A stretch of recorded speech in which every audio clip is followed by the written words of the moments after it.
I'm here at Mills CNC's Customer and Visitors Centre, surrounded by 18 new DN Solution machine tools, all ready to be viewed by customers visiting the campus.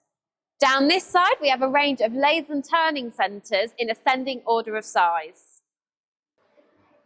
Over here, we have a DNT 2100M, a box guideway lathe with driven tooling that's only just recently been introduced into the market.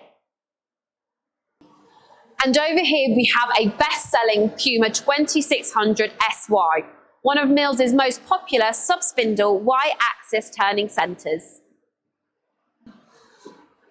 And as we come to the back of the showroom, we can see a new SMX multitasking mill turn machine.